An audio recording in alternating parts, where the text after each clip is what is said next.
मैं विशाल Sathe astro Rahu channel में आपका फिर से स्वागत करता हूं। आज हम ये देखेंगे तुला लग्न के लिए क्या होता है जब सूर्य दूसरे घर में वृश्चिक राशि में आ जाए।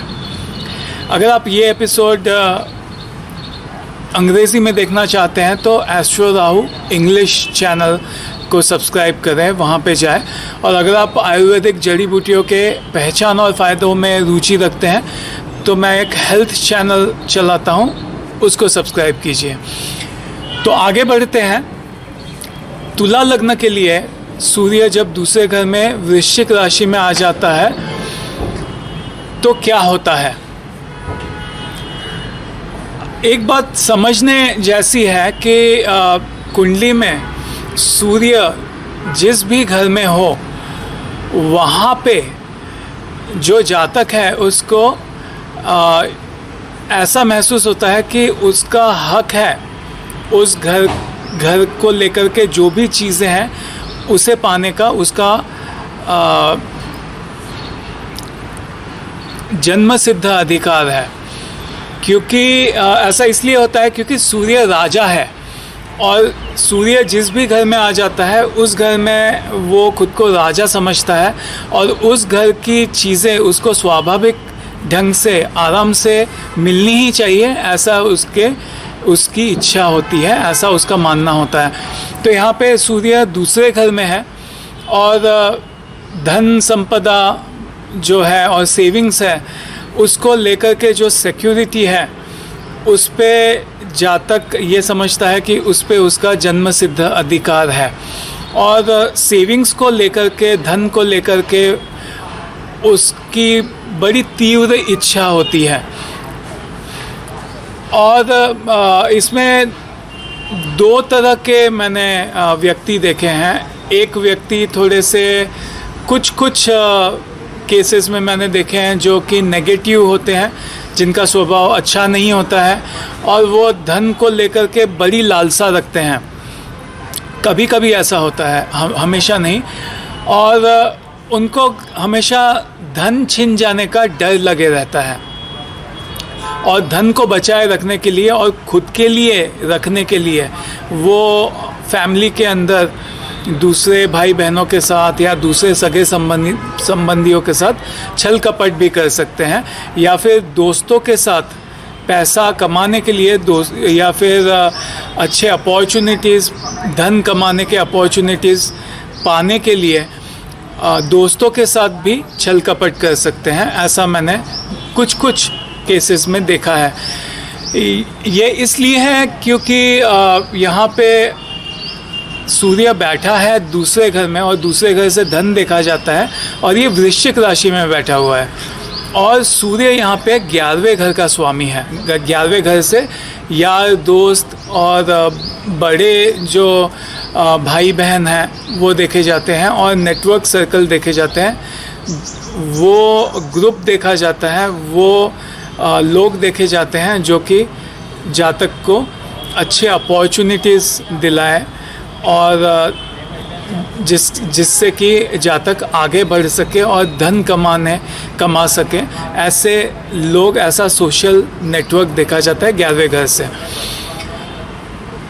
और इसके अलावा मैंने बहुत कॉमनली ये देखा है कि काफ़ी बार जातक स्वभाव का अच्छा होता है, हाँ उसको धन के छिन जाने का डर रहता है और धन को लेकर के वो थोड़ा सा उसको कंट्रोल में रखने के लिए वो उतावला होता है। ये थोड़ा सा स्वभाव उसमें ज़रूर होता है, लेकिन ये प्लेसमेंट काफ़ी बार जातक के कुंडली में इसलिए होता है क्योंकि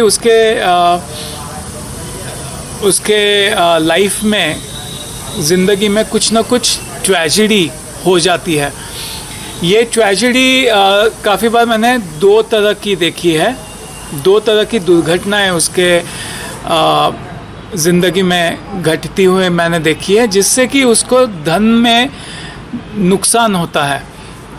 तो यहाँ पे मैंने कभी कुछ केसेस में ये देखा है कि पिता के साथ कोई ऐसी दुर्घटना हो जाती है जिसके कारण पिता पर काफ़ी सारा धन खर्च करना पड़ जाता है। फैमिली का धन, फैमिली की बचत जो होती है वो पिता पे खर्च करना पड़ जाता है। यहाँ पे पिता इसलिए है क्योंकि सूर्य है, यहाँ पे जो प्लैनेट है वो सूर्य है और सूर्य पिता को दर्शाता है।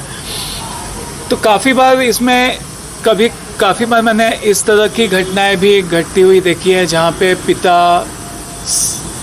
एकदम से बीमार पड़ जाए और हॉस्पिटलों के चक्कर लगाने पड़ जाएं और बहुत सालों तक पिता बीमार हो सकते हैं और उन पे बहुत सारे दवाइयों पे हॉस्पिटल के खर्चे करने पड़ सकते हैं और इसके कारण बहुत सारी जो फैमिली की जो सेविंग्स हैं, फैमिली की बचाई हुई धन संपत्ति है, धनराशि है, वो खर्च करनी पड़ जाती है और ये जो बचत है वो उसका बड़ा नुकसान हो जाता है।